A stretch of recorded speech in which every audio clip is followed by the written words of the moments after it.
There's a company you've never heard of that owns the place where you probably bought your first pair of jeans, where you got your ears pierced, where you had your first job, where you met your friends after school. This is Westfield Valley Fair in California. It makes about $2 billion a year. That's more than some small countries. But here's the thing. Westfield doesn't just own this mall. They own 33 of the biggest shopping centers in America. And they're not American. Sydney. That's where it all started. 1960. A Hungarian immigrant named Frank Lowy had an idea. Build massive shopping centers in the suburbs. Make them the heart of communities. Make them essential. Lowy didn't just want to build malls. He wanted to build the future of how people shop, socialize, and live. Westfield owns 33 U.S. malls. Combined value, $24 billion. Annual foot traffic, 500 million people. 500 million people. That's more than the entire population of North America. And they're all walking through spaces owned by one Australian company. The Westfield formula was simple. Find growing suburbs, build massive, make it the only option. Frank Lowy understood something others didn't. Americans were moving to suburbs. They needed a new town square. By the 1980s, Westfield was Australia's mall king, but Lowy had bigger ambitions. In 1977, Westfield bought their first American mall, a small center in Connecticut. They studied us, how we shop, how we move, how we spend. They learned that Americans spend 23% more when stores are arranged in specific patterns, that certain lighting makes people linger longer, that the right mix of anchor stores can increase revenue by 40%. They turned shopping into a science, and we were the lab rats. Century City in Los Angeles, Garden State Plaza in New Jersey, Montgomery Mall outside Washington, D.C. What is a mall rat? You spend all your time in the mall, right? And shopping from store to store, and you're just like in all the stores. How do you do it? You're good at that. That we fell in love, 'cause it's always the same in you. You were buying stuff, potato. In center court, I was watering the plants. My little mall rat. Oh, oh, oh, oh, oh, oh, my little mall rat. But something else was happening.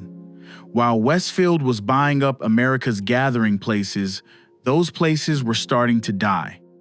25% of U.S. malls will close by 2027.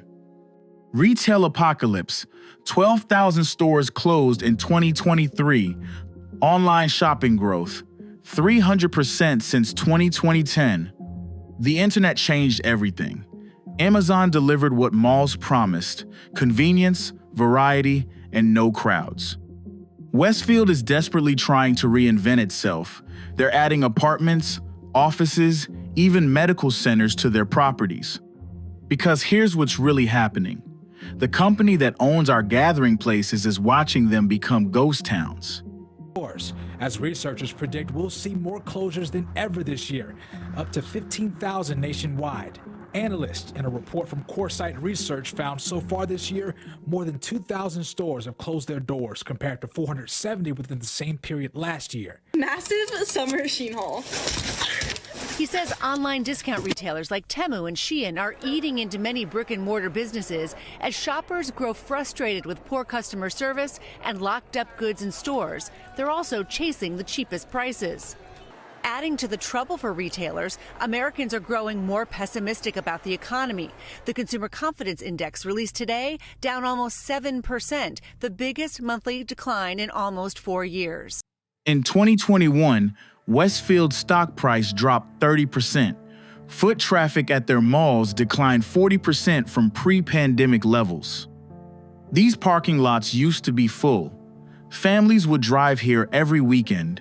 Kids would beg their parents to come here. Now look at it. When the mall struggles, our whole tax base struggles. These centers employ thousands of people.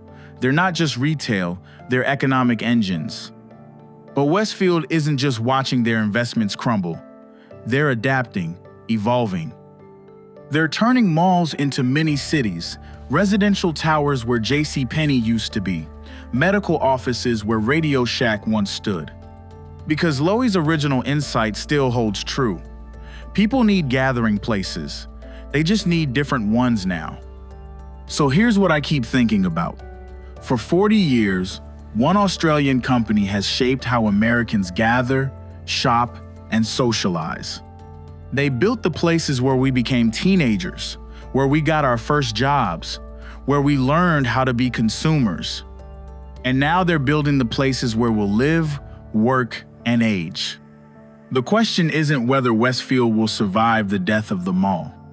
The question is, what will they build next?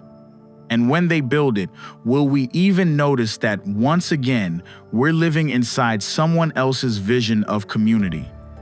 Because the company that owns every shopping mall doesn't just own real estate. They own the spaces where we learn to be American.